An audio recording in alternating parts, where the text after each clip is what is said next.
বন্ধুরা, আমি আপনাদেরকে বলেছিলাম যে ইন্টেলের আপকামিং সিপিইউর উপরে আমি একটা ভিডিও নিয়ে আসব, যেখানে আমি কথা বলবো সিপিইউ নিয়ে এবং সিপিইউর ফিউচার নিয়ে। আসলে ইন্টেল কিরকম প্ল্যান করতে যাচ্ছে, তো অবশ্যই ভিডিওটি শেষ পর্যন্ত দেখবেন। আর এএমডি কে টক্কর দিতে পারে কিনা সেটিও আপনারা এখান থেকে বুঝতে পারবেন। সো ফার্স্ট থিং ফার্স্ট, আমরা কথা বলবো 14 জেন র্যাপটর লেক রিফ্রেশ নিয়ে। এখানে বুঝতেই পারছেন রিফ্রেশের মানে হচ্ছে 13 জেনের যে র্যাপটর লেক ছিল সেটাকে একটু রিফ্রেশ বা রিফাইন্ড করে এটাকে আনা হয়েছে, অর্থাৎ কিছু ক্লক মোড কথায় একটু পারফরমেন্সের বৃদ্ধি হবে উইথ প্রাইসিং এর সাথে।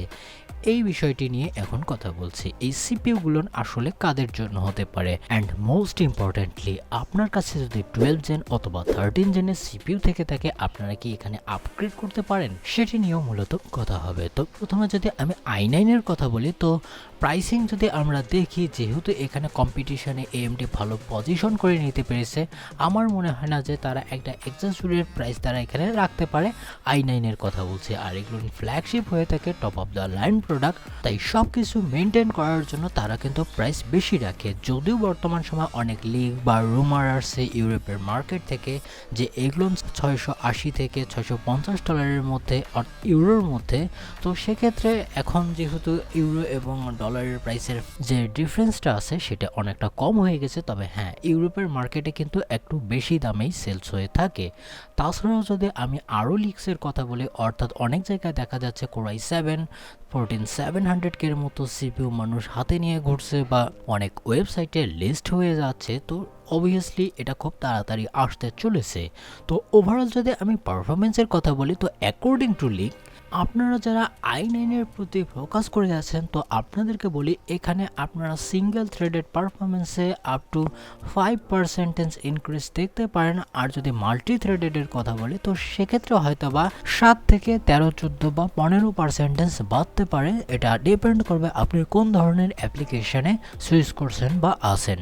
তো এখন কথা হচ্ছে, এই i9কে কেন্দ্র করে এত কিছু করার পরেও এতটা ইনক্রিজ করতে পারছে না কেন পারফরমেন্স? ওয়েল, এখানে আপনারা বুঝতেই পারছেন এটা একটা রিফ্রেশ সিপিইউ, আর তাদের কাছে বর্তমান সময়ের জন্য কোনো নতুন প্যাকেজ নেই যে এই সালের মধ্যেই তারা দিয়ে দিবে আর কম্পিটিশনে ভালোভাবে নামতে পারে। তবে হ্যাঁ, এমন না যে তারা কম্পিটিশন থেকে পড়ে যাবে বর্তমান সময়ের জন্য। আপনারা যদি এরকমটা ভেবে থাকেন যে শুধুমাত্র টপ অফ দ্য লাইনেই এএমডি এখানে বিট করতে পারছে বিষয়টি, তা কিন্তু না। আমি যদি এর রেফারেন্স হিসেবে এর পারফরমেন্সের দিকে দেখি, কয়েকদিন আগে যেটা লিক হয়েছে, কয়েকদিন বলবো না, আজকেই মূলত এটা চলে এসেছে লিক। আমি জানি না কতটা অথেন্টিক এটা, তবে হ্যাঁ, অ্যাকর্ডিং টু দিস লিক এটা আপ টু অবশ্যই 6 GHz অফার করবে out of the box, 23% better performance করবে গেমিং এর ক্ষেত্রে। আর যদি আমি ক্রিয়েটর ফোকাস ওয়ার্কফ্লোর কথা বলি, তো মাইট বি এটা অ্যাপ্লিকেশন অপটিমাইজেশনের কারণে হয়তোবা এটা 54% ফাস্টার হতে পারে।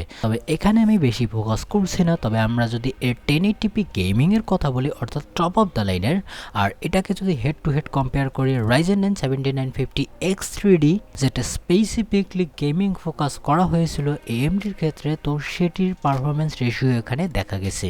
আমি জানি না তারা পার্সেন্টেজ দিলে কীরকম ক্ষতি হতো।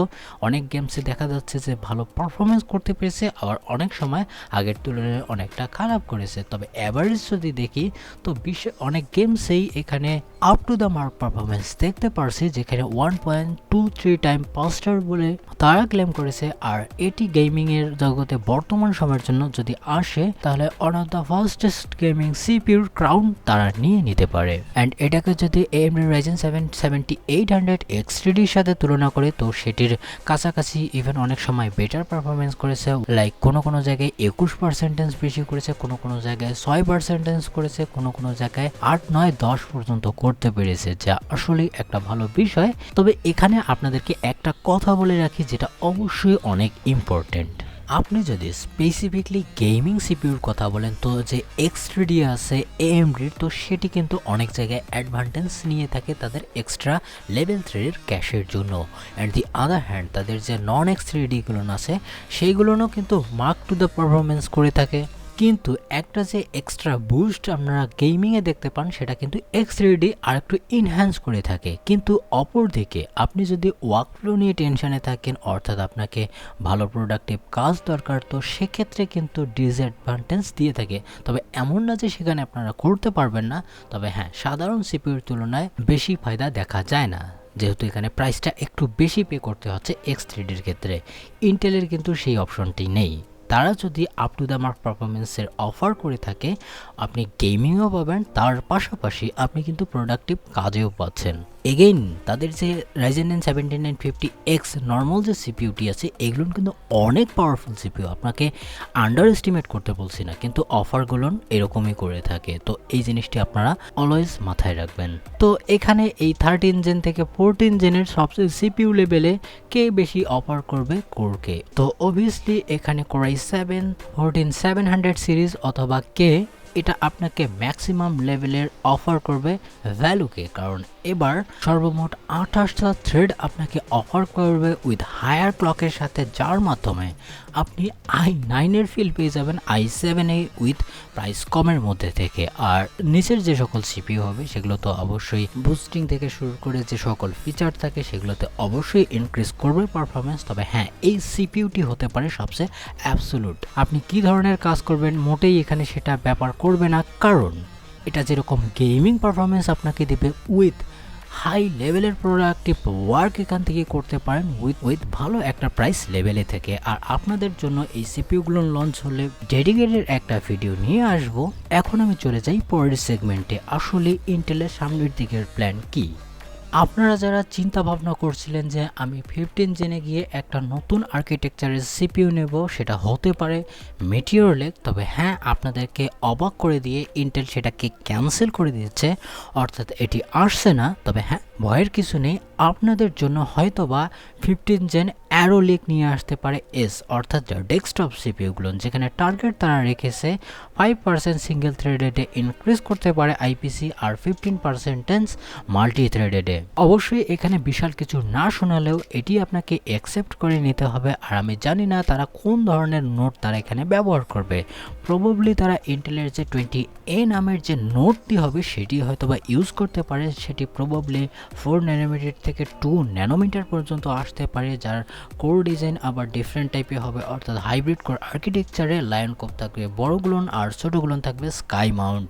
প্রতিটা পি কোরের সাথে থাকবে লেভেল 2 3 এমবির ক্যাশ আর এক্সপি এলপিজি গ্রাফিক্স আর্কিটেকচার তারা ব্যবহার করতে পারে, অর্থাৎ আপনারাও ভালো মানের আইজিপি দেখতে পারছেন না। অবশ্যই আগের বারের তুলনায় সিগনিফিক্যান্ট পারফরমেন্স আপলিফট না করতে পারলেও তার চেয়ে তো একটু হলেও বেটার হবে। আর এটি আপনারা অ্যাজ ইউজুয়াল ইন্টেলের যে প্রমিস ডেটগুলো হয়ে থাকে তার মাধ্যমেই পেয়ে যাবেন, অর্থাৎ 24 সালের এরকম সময় হয়তো আপনারা পেয়ে যাবেন, যেটা অবশ্যই ইন্টেলের বর্তমান সময়ের সবচেয়ে পাওয়ার এফিশিয়েন্ট কোরও আমরা দেখতে পারি, যদি তারা অ্যাকচুয়ালি কিছু করতে চায় বা করতে পারে। অ্যান্ড হ্যাঁ, এখানে মেটিওর লেক সিপিইউ সম্পর্কে আরও কিছু কথা বলি।